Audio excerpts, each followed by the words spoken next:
पश्चिम बंगाल में Nipah virus का खतरा मंडराने लगा है। यहाँ इस वायरस के 2 संक्रमित मिलने के बाद पूरे राज्य में हड़कंप मच गया है। वहीं इस बढ़ते संक्रमण को देखते हुए झारखंड में भी स्वास्थ्य विभाग ने अलर्ट जारी कर दिया है। आखिर निपाह वायरस कैसे फैलता है और इसका इलाज क्या है?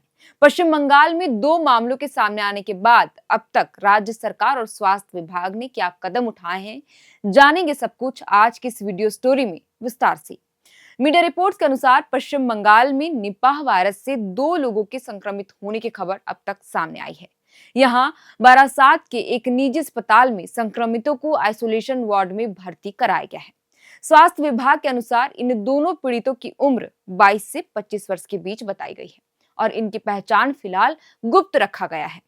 बहरहाल 12 जनवरी को ममता सरकार के एक उच्च स्तरीय प्रतिनिधि मंडल ने अस्पताल का दौरा कर स्थिति की समीक्षा ली।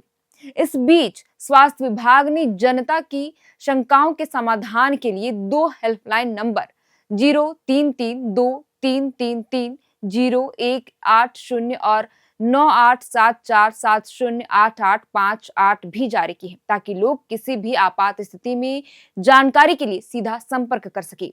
वहीं प्रारंभिक जांच में यह पता चला है कि संक्रमित दोनों नर्स हैं और हाल ही में निजी कारणों से पूर्व वर्धमान जिले की यात्रा पर ये दोनों गई थी। हालांकि उनका राज्य के बाहर जाने का अब तक का कोई इतिहास नहीं रहा है। फिलहाल दोनों के ब्लड सैंपल को जांच के लिए एम्स कल्याणी भेजे गए हैं, ताकि संक्रमण की पुष्टि और प्रकृति का सटीक पता लगाया जा सके। दूसरी ओर इस वायरस की उच्च मृत्यु दर और इसके तेजी से फैलने की क्षमता को देखते हुए केंद्र सरकार ने इसे अत्यधिक प्राथमिकता पर रखा है और ममता बनर्जी सरकार को सतर्क रहने की चेतावनी भी दी है।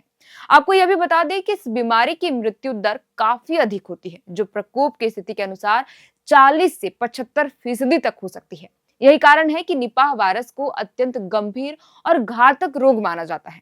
राज्य के स्वास्थ्य सचिव नारायण स्वरूप निगम ने जनता को आश्वस्त करते हुए कहा कि स्थिति पूरी तरह फिलहाल नियंत्रण में है और घबराने की कोई जरूरत नहीं है। सरकार ने संक्रमण को फैलने से रोकने के लिए एक विशेष स्टैंडर्ड ऑपरेटिंग प्रोसीजर यानी एसओपी लागू किया है और उन सभी लोगों की पहचान शुरू कर दी गई है जो पिछले कुछ दिनों में इन दोनों नर्सों के संपर्क में आए थे।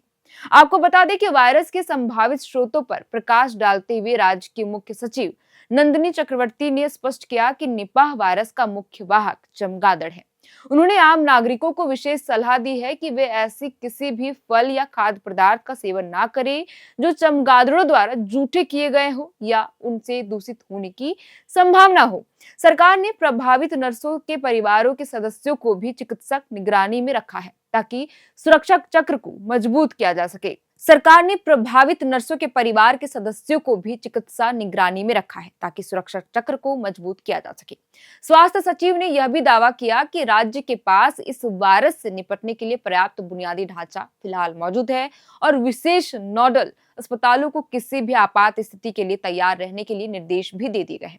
हालांकि सरकारी आश्वासनों के विपरीत चिकित्सा संगठनों और डॉक्टरों के समूह ने प्रशासन की कार्यशैली पर कड़े सवाल उठाए हैं। एसोसिएशन ऑफ हेल्थ सर्विसेज ने स्वास्थ्य सचिव को पत्र लिखकर आरोप लगाया कि धरातल पर संक्रमण को रोकने के लिए जिस युद्ध स्तर की तैयारी की आवश्यकता है, वह कहीं भी दिखाई नहीं दे रही है। डॉक्टरों का तर्क है कि सरकार द्वारा जन जागरूकता अभियान चलाने में की जा रही देरी से जनता के बीच भ्रम और डर की स्थिति पैदा हो सकती है। चिकित्सा समुदाय का मानना है कि सिलीगुड़ी में 2001 में आए निपाह के विनाशकारी प्रकोप को देखते हुए सरकार को और अधिक सतर्क और पारदर्शी होना चाहिए था। इधर विभिन्न संगठनों ने मांग की है कि स्वास्थ्य विभाग को कोविड-19 महामारी के समय की तरह ही दैनिक स्वास्थ्य बुलेटिन जारी करनी चाहिए, ताकि सूचनाओं में पारदर्शिता बनी रहे और किसी भी प्रकार की भ्रामक जानकारी ना फैल सके। उनका कहना है कि केवल घबराहट ना फैलने की अपील करना काफी नहीं है, बल्कि वैज्ञानिक तथ्यों के आधार पर जनता को शिक्षित करना और व्यक्तिगत स्वच्छता के बारे में जागरूक करना सरकार की प्राथमिक जिम्मेदारी है। डॉक्टरों ने मांग की है कि कॉन्टैक्ट ट्रेसिंग और क्वारंटाइन की प्रक्रिया में तेजी लाई जाए और महामारी विज्ञान की उपायों को बिना किसी देरी के लागू किया जाए, ताकि राज्य को एक और बड़े स्वास्थ्य संकट से बचाया जा सके। इधर पश्चिम बंगाल में निपाह वायरस के 2 मरीज मिलने के बाद झारखंड सरकार भी पूरी तरह सतर्क हो गई है। स्वास्थ्य मंत्री डॉक्टर इरफान अंसारी ने राज्य के सभी जिलों के सिविल सर्जनों को अलर्ट मोड में रहने का निर्देश दिया है इस संबंध में स्वास्थ्य विभाग के अपर मुख्य सचिव को भी आवश्यक दिशा निर्देश दिए गए हैं। स्वास्थ्य मंत्री डॉक्टर इरफान अंसारी ने स्पष्ट निर्देश दिए हैं कि सभी जिलों में सख्त निगरानी, त्वरित रिपोर्टिंग व्यवस्था और जन जागरूकता कार्यक्रम चलाए जाएं, ताकि लोगों को इस बीमारी के लक्षण, बचाव और सावधानियों की पूरी जानकारी मिल सके और झारखंड में इसका कोई भी प्रकोप ना होने पाए। अब हम आपको बताते हैं कि निपाह वायरस क्या है और यह कैसे फैलता है। निपाह वायरस को एक जूनोटिक संक्रमण के रूप में जाना जाता है, यानी यह जानवरों से इंसानों में फैलता है। पहली बार 1999 में इस वायरस की पहचान की गई थी। निपाह वायरस का नाम मलेशिया के सुइंग निपाह गांव के नाम पर रखा गया है, जहां पर यह पहली बार मिला था। यह वायरस जानवरों और पक्षियों से इंसानों तक फैल सकता है। यह वायरस संक्रमित व्यक्ति के करीब रहने पर भी यह इंसानों से इंसानों में भी फैल सकता है। आपको यह भी बता दें कि कोरोना वायरस की तरह ही निपाह वायरस का कोई भी निश्चित इलाज अभी तक नहीं मिल पाया है। वैज्ञानिकों की कोशिशें अभी भी जारी है। डॉक्टरों की ओर से लक्षणों के आधार पर इलाज किया जा रहा है और मजबूत रोग प्रतिरोधक क्षमता वाले लोग ही इससे ठीक हो पाते हैं। निपाह वायरस से संक्रमित होने पर व्यक्ति के शरीर में कई तरह के लक्षण दिखाई देते हैं। सबसे आम लक्षणों में तेज बुखार और सिर में बहुत तेज दर्द शामिल है। इसके अलावा शरीर की मांसपेशियों में तेज खिंचाव और दर्द महसूस होता है। यह दर्द इतना अधिक होता है कि व्यक्ति लगातार बेचैन रहता है। संक्रमण के दौरान बार बार उल्टी आना, जी मिचलाना और हर समय पेट खराब रहना भी आम है।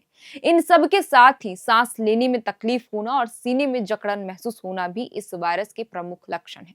गंभीर मामलों में निपाह से संक्रमित व्यक्ति में निमोनिया के लक्षण भी देखे जा सकते हैं।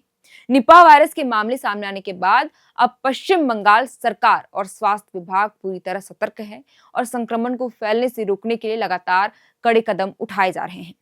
फिलहाल विभाग की टीम प्रभावित क्षेत्रों में निगरानी बढ़ा चुकी है और संभावित संपर्कों की पहचान कर रही है, आइसोलेट और किया जा रहा है। और साथ ही साथ संक्रमित मिलने के बाद स्वास्थ्य विभाग ने एडवाइजरी अब पूरे राज्य में जारी कर दी है और इसका असर भी झारखंड में दिख रहा है, क्योंकि झारखंड के स्वास्थ्य विभाग की पूरी टीम ने झारखंड में अलर्ट जारी कर दिया है। निपाह वायरस से जुड़ी जो भी अपडेट सामने आएगी, चाहे वो पश्चिम बंगाल से जुड़े हो या फिर आसपास के अन्य राज्यों से, हम आपके साथ जानकारी जरूर साझा करेंगे। फिलहाल के लिए इस वीडियो में इतना ही। आप देख रहे थे एयर नाउ और मैं हूं आपके साथ श्रेया रतन। बहुत बहुत शुक्रिया।